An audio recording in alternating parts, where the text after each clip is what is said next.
Okay, let's talk about the latest research into the virus. And for that, we have to go to Iceland. Back in 2013, we went to Iceland to a company called deCODE Genetics, who were doing genetic research on what is a pretty unusual country. See, Iceland has a record of its people's ancestry going back 1,000 years, and therefore it has some idea of who shares genes with who. Icelanders have also been donating blood to the company for years, which is then deep frozen in this blood bank, so it can be used for future research into what genes may make people resistant or susceptible to certain diseases. And now that is paying off in spades. I spoke to the director of deCODE earlier, and he told me that having sequenced the genes of half of the population, he's had a massive head start in trying to work out why the coronavirus affects some people worse than others. As you of course know, this virus surfaced in China in the last days of December 2019. It was isolated and sequenced in the beginning of January.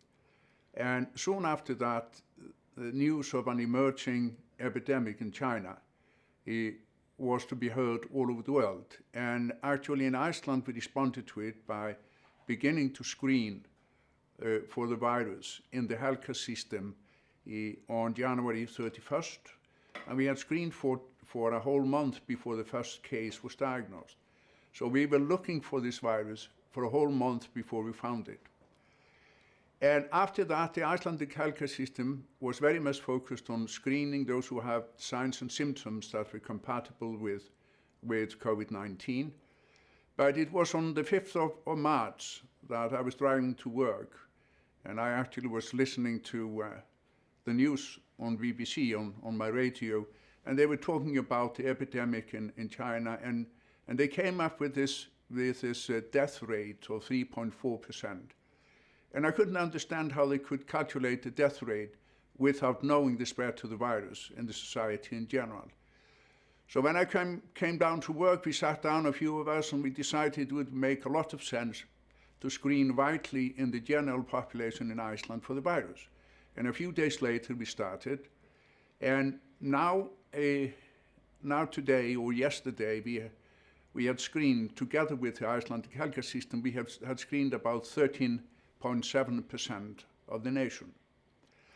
But in the beginning, the healthcare system was very much focused on people coming from ski vacations in the Alps, in Italy and Austria. But in addition to screening in the general population, we sequenced the virus from every single person diagnosed in Iceland. And even though this virus has a relatively low mutation rate, it has infected so many individuals that it has had an incredible opportunity to mutate. And when the virus is transmitted to a region, a country, or a part of a country, it continues to mutate there, and gradually the mutational pattern becomes geographically specific because the mutations are pretty much random. So currently, there is a series of mutations that we call haplotypes that are specific, relatively specific for Austria, another for Italy, a third for Great Britain, a fourth for the west coast of the United States, etc. And knowing the sequence of the virus from every single individual infected in Iceland, we can basically determine the geographic origin of the virus in everyone in Iceland. And it also allows us then to track the infection, how it spreads from one person to another. So if Peter gets infected, and he has been interacting with John and Mary, both of whom were infected, we can determine by looking at the sequence which one of these two infected Peter. And this has been of great help in the tracking of the infection in the Icelandic society. One of the things that is so remarkable about this infection or COVID-19 is the dramatic diversity in the clinical response. There are those who say that this has been like a mild cold. There are others who say that there are others that end up in the intensive care unit on respirator and die. And this is a key, this diversity is a key issue when it comes to this virus, because when viruses mutate, they usually mutate to become more infectious and less harmful. Because what the evolutionary goal, if such a goal exists, of the virus, is to go as widely as possible, to become as many as possible. And if the virus causes a serious disease, then it limits the transmission, because the person who becomes seriously ill is not going to move around and spread the virus. But this virus has found a way around this, because most people are mildly infected, or they're mildly sick. The infection causes a mild disease, and they can roam around and spread the virus all over the place. But then there are the few unfortunate who have a previous disease, or they are old, or they are feeble in one way or another. So this virus has the best of both worlds. It can spread widely and it can kill, all right? So the key to dealing with this virus is to understand, number one, how it is transmitted, and number two, how it causes a serious disease. So if you speculate on what could it be that generates this clinical diversity, and one possibility are the mutations. That the mutations in the virus, there are a lot of mutations in the virus. I think we have found about 600 mutations in the virus. And we have found mutations in what appear to be the critical aspect of the virus, like the spike protein that binds to a receptor that allows the virus to enter cells. So one possibility is that these mutations have generated several strains of the virus that cause diseases of different severity.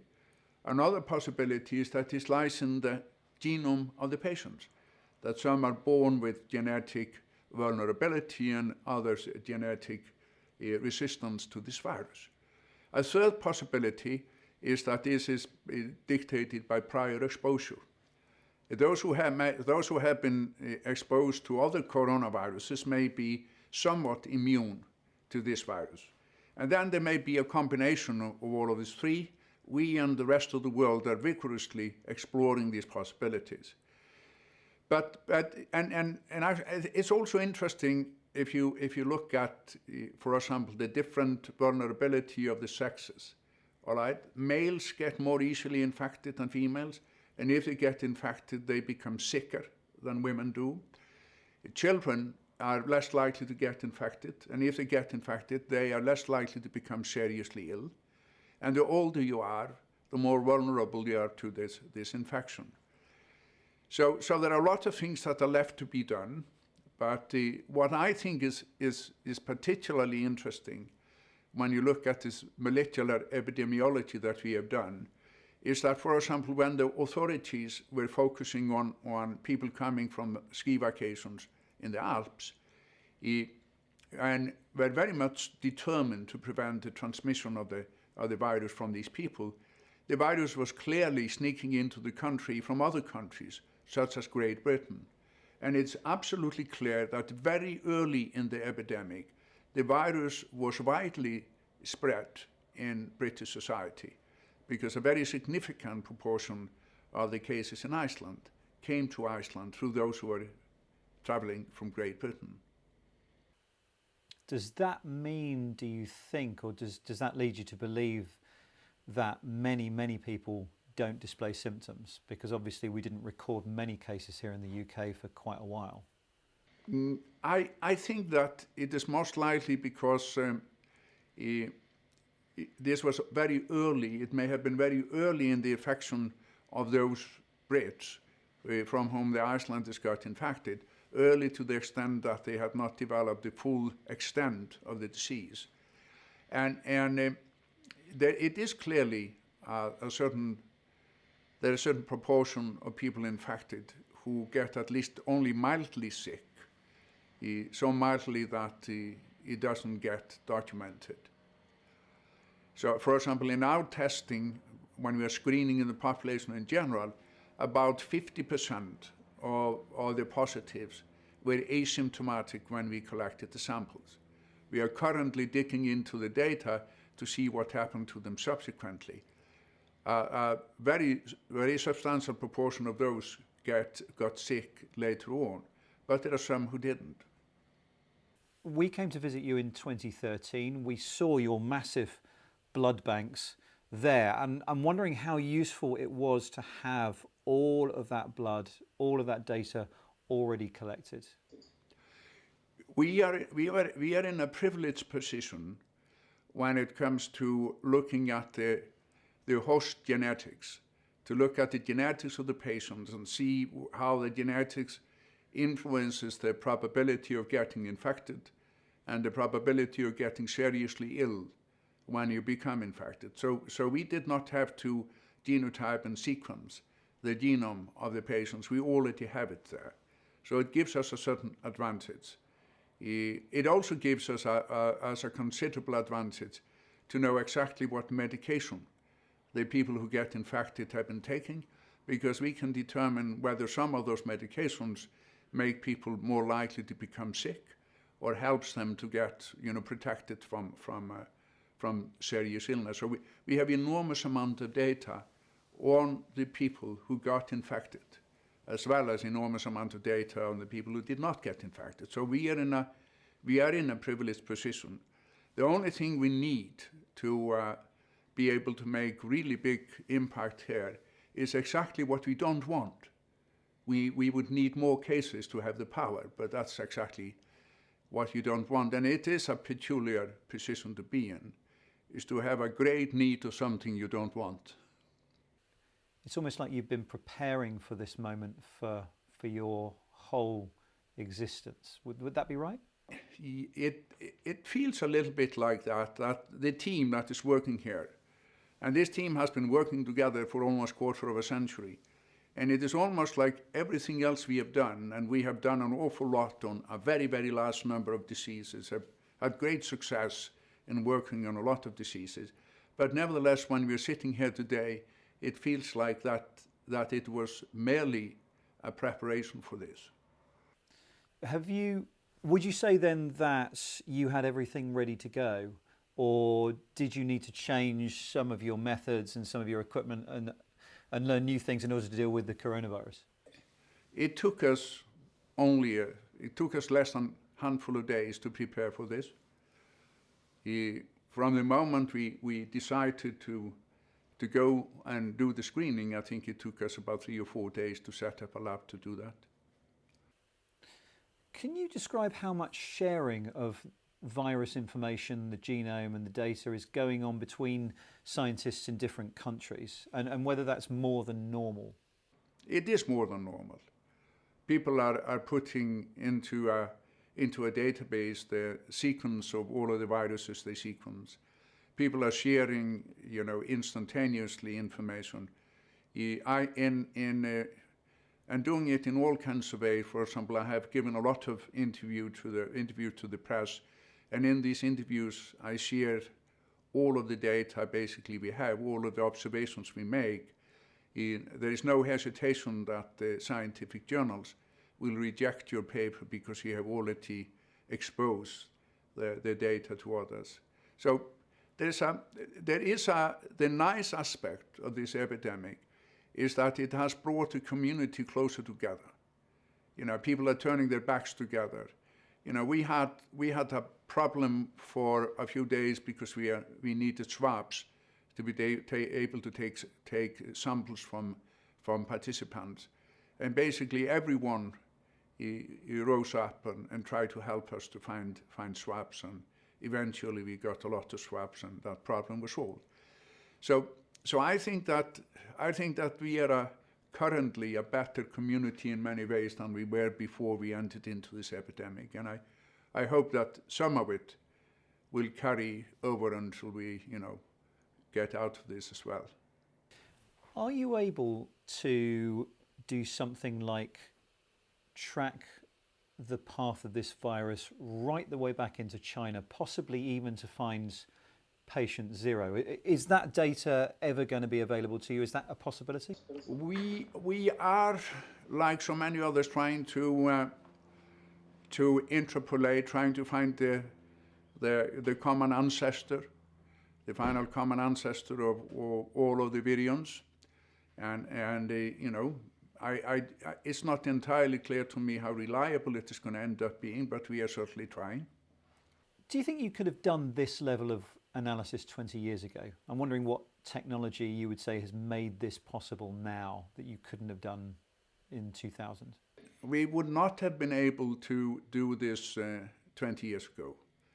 The sequencing technology was not at the level that it is today. It would have been much more difficult to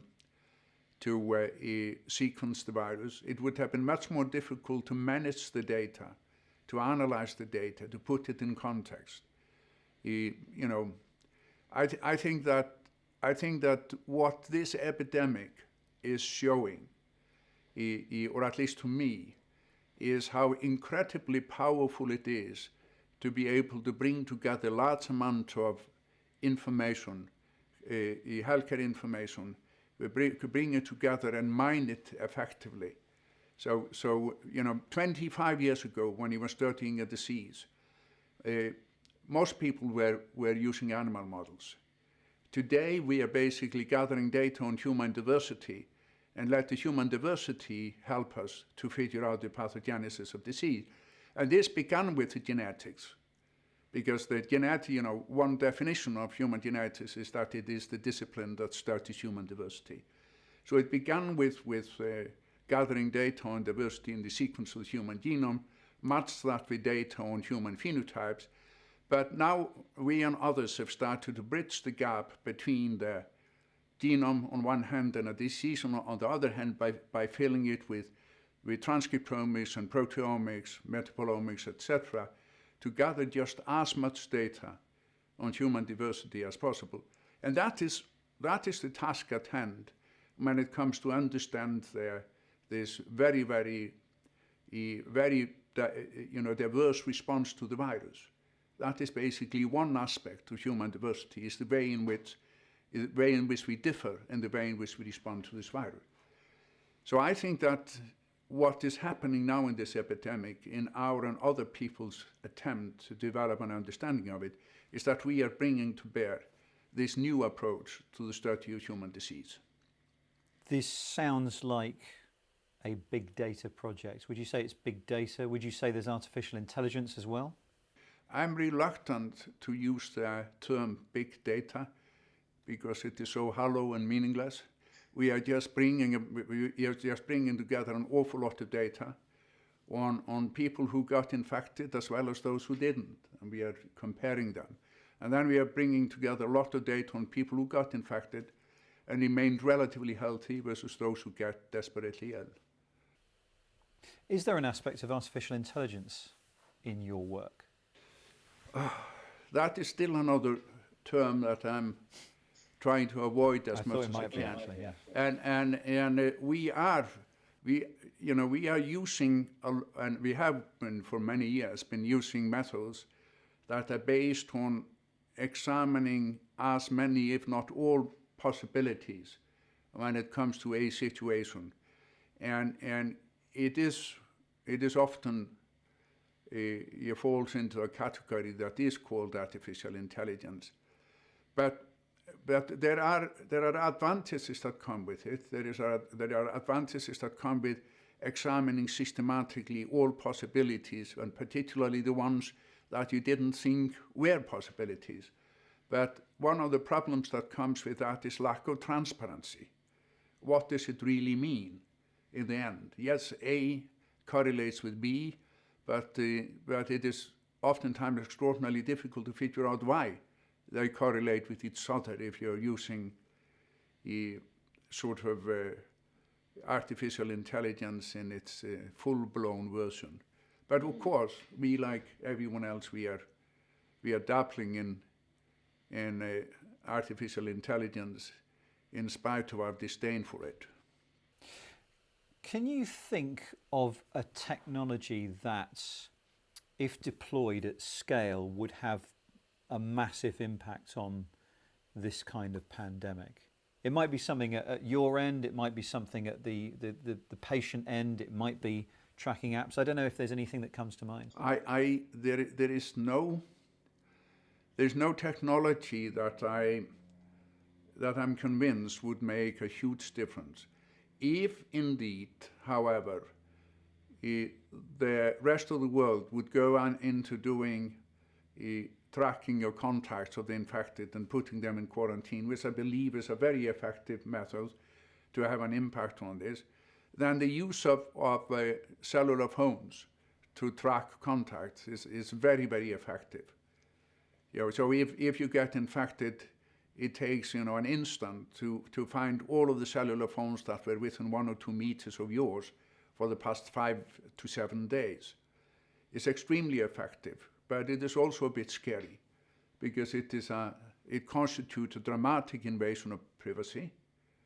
But it is considered, has been considered in Iceland, in Norway, and elsewhere, necessary to do this.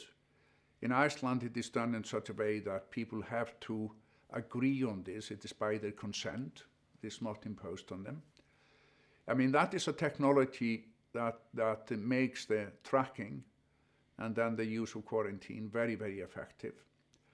But I think that what would have the biggest impact on our ability to figure out this epidemic is the establishment of a very large international collaboration where people pool data. And for example, I'm pretty convinced that we are not going to find variants in the genome that associate with risk of this disease or the probability of becoming seriously ill without having such a worldwide collaboration. What's your best estimate on how many infected people don't and won't show symptoms? I wish I would be able to give you a precise answer to that question, but I think it is a small minority. I have been quoted in saying that 50% of the people in our population screen were asymptomatic as we took the samples. It says relatively little about the eventual percentage that remains asymptomatic. There are a little bit of data coming out of Wuhan where they did screening for antibodies against the virus. And it indicates that about 3.5% of the population was antibody positive. And that would mean that about 5 times larger number, that in the cases, the number of individuals who got infected was five times what they reported. If I remember correctly, they reported about 60,000, but it's probably, if their antibody test they used is specific, it would be closer to 300,000. So Iceland is not in lockdown, and yet Iceland has managed to really squash the number of people who have suffered from this virus. What, in your opinion, works if it's not a complete lockdown? What's Iceland done right? We did a focused lockdown. We did a lockdown of the infected and the contacts of the infected. So that is basically the use of quarantines and isolation. Isolation of those infected, quarantine of the contacts of the infected is basically the use of a focused lockdown. And that worked. Basically, this is the current phase of this epidemic is vanishing in Iceland. There's a lot of talk of contact tracing apps over here, and I wonder whether effective contact tracing can just be done in an automated way, or whether it needs a lot of people on the phone to eliminate all of the false positives, the people that the app said you were close to, but really you had no chance of passing. The app does not replace other aspects of contact tracing. The app is simply an instrument to enhance what is done simply over the phone. Do you think contact tracing over the phone then is something that could be done at scale in a large population, or is it something that the number of people you need is exponential to the number of people who are infected, so it's not possible when you've got lots and lots of infected people? Listen to me. Yes, in Great Britain, you have a lot more people who are infected because your population size is incredibly much larger than ours, but you have also more people to do the work. I think that yes, you know, you have a much larger population. You have also much larger resources to do this, and you know, there is no alibi in your size. All right, you could use exactly the same methods that we have used, and I think that you could be as effective as we, just as long as there is a will and there are resources to do it. Could you explain how normal viruses mutate as they're passed from person to person, and whether you think this one is any different? This actually, almost all of this is just replication errors when the virus is replicating, and actually this one has a system that is actually very good. The flaws in the replication are less than in many other viruses. There are mutations basically in all aspects of this virus. If you look at it, you find mutations even in the receptor binding domain of the spike protein, which is the thing that binds to the receptor. You find mutations all over the place. And we are currently studying the way in which the virus mutates when it is transmitted from one person to another. We have been looking at how the virus mutates within the individual, taking samples of the virus both very, very early in the infection and late. And we have been looking at the sequence context of the mutation. We have been sort of studying all aspects of the mutation of this virus. So we are sort of trying to put that into a context, and we may be able to tell the world a little bit about this within relatively short periods of time. You talked earlier about the fact that you could tell which country the virus has come from in, I guess, in each of the people that you test in Iceland. Is that because each random mutation kind of just happens once, and then also a variant of that lands once in Iceland? So basically, when the virus has been in a location for quite some time, because the mutations are pretty random, all right, it is inevitably going to become somewhat specific for that part of the world. And it is interesting if you look at the virus in the United States, all right. It looks like it began on the West Coast in the state of Washington and California, and so to the haplotype or the string of mutations that characterized this early arrival of the virus came directly from China. It was of so-called B with a B1A haplotype or clade. Then about the middle of March, there was this big rise of infection in New York. And that was all with European haplotypes. It was the A2A, which seems to have come from Italy through Austria to New York. And then gradually, or actually relatively swiftly, that haplotype took over all over the United States, basically. And it's interesting, there is a graph showing how the infection in various parts of the country were proportional to the number of people arriving from New York to that place. So when you see a type of the virus or haplotype take over in the country, one of the possibility was, of course, that there was a positive selection for that particular type of virus. But it is clear when you look at the correlation between the graph showing how the number of cases were proportional to number of individuals arriving at that place from New York, that this wasn't due to any positive selection. It was just the way in which people were bringing the virus with them when they were arriving from New York. Do you think the same's true of the UK? I mean, Heathrow is obviously one of the busiest airports in the world. Do you think that might be why the UK suffered so badly? You see, I think that may be one of the reasons, yes. But I think that what is amazing when you look at this epidemic, that the two most resourceful countries in the world, really, the United Kingdom and the United States, that they were so completely unprepared for this. And it's particularly interesting looking at the UK, because the UK, if you look at biomedical research, of the epidemics or infectious disease, so much of it has been done in Great Britain. Some of the best science that has been done on epidemics of infectious diseases has been done there. So I'm really surprised to see how ill-prepared Great Britain was when it comes to this. But when you look at it, and I really don't want to even mention the mess that is in the United States, because as Michael Dukakis said when he was running against Ronald Reagan many years ago, if I remember correctly, he said the fish rots from the head down. In the United States, a lot of the problem seems to have to do with the federal government, and how the federal government has basically politicized the response to the epidemic.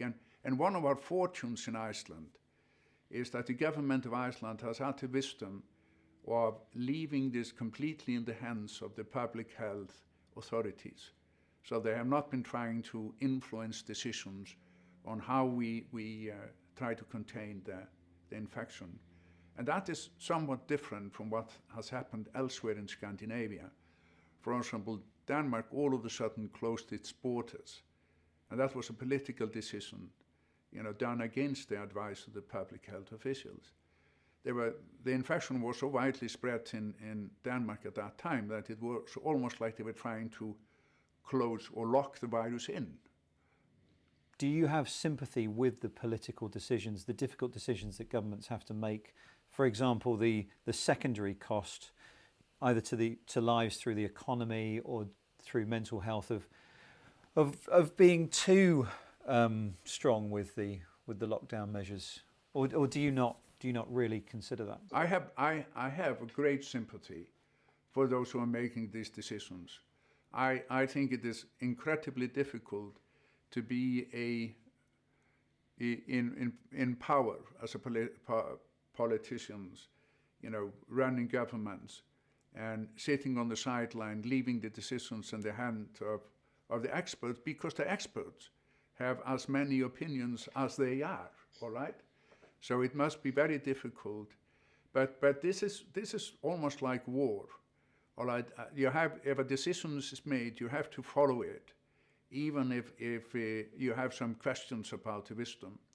I mean, if you take the extreme of that in Sweden, where they have basically made the decision to let this epidemic run its course without interfering with it, at the cost of a lot of lives, particularly of those who are physically vulnerable in society. I mean, it was not a casual decision, it was a decision that was made, and I respect the courage of doing it, but it from where I sit looks a little bit heartless, because it was almost certain by doing this you would lose a lot of people who were old and with other medical conditions. But it was a decision, and a year from now, when we look back, it may look a little bit different.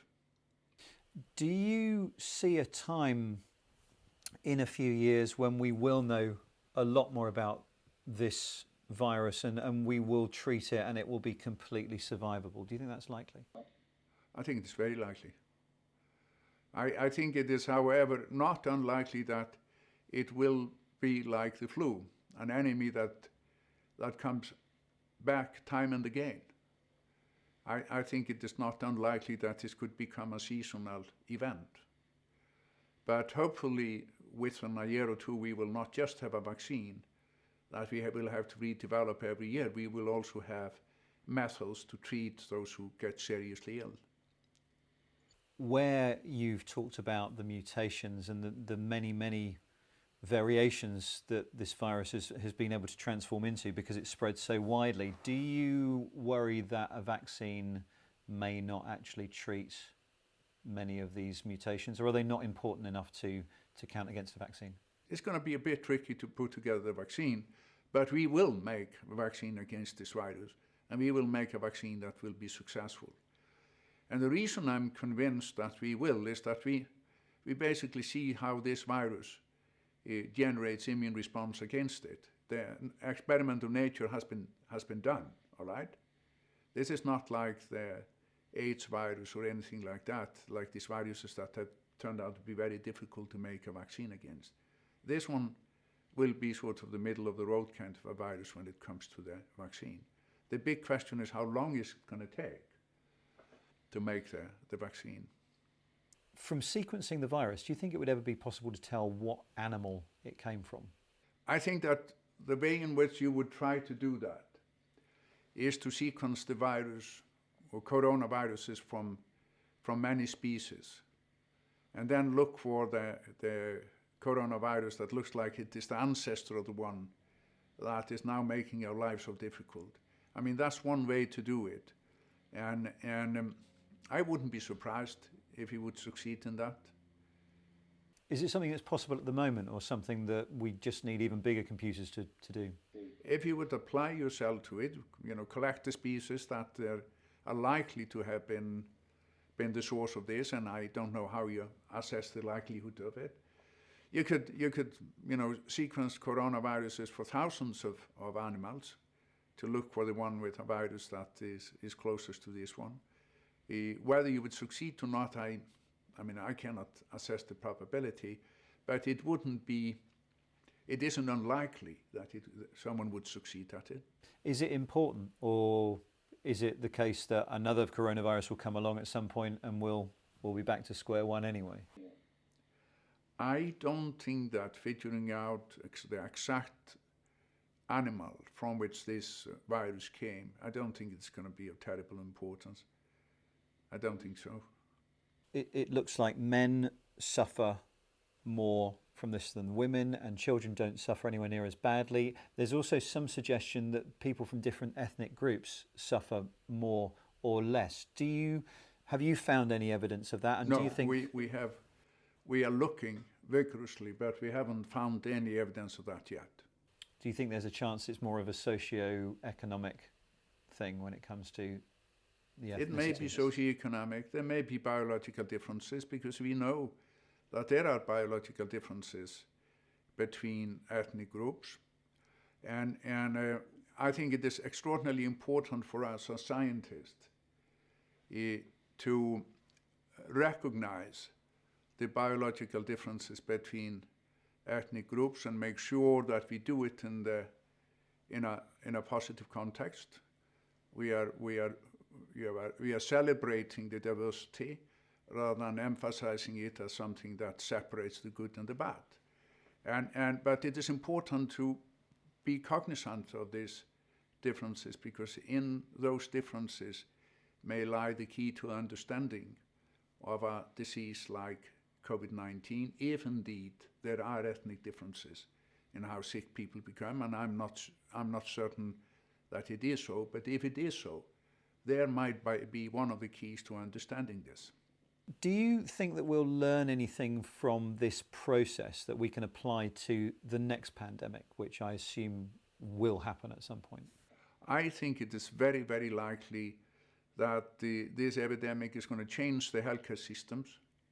It's going to change the focus of the healthcare system, because even the best healthcare systems in the world weren't prepared for this. I think that it's going to change the way in which we monitor the arrival of new infectious diseases in the world. I think that the institutions of epidemic control will be founded all over the world. That will lead to a worldwide international collaboration in monitoring and managing infectious disease. Listen, thanks so much for your time, Dr. Stefánsson. That was fascinating. Nice seeing you. Have a good day. And you. Thanks.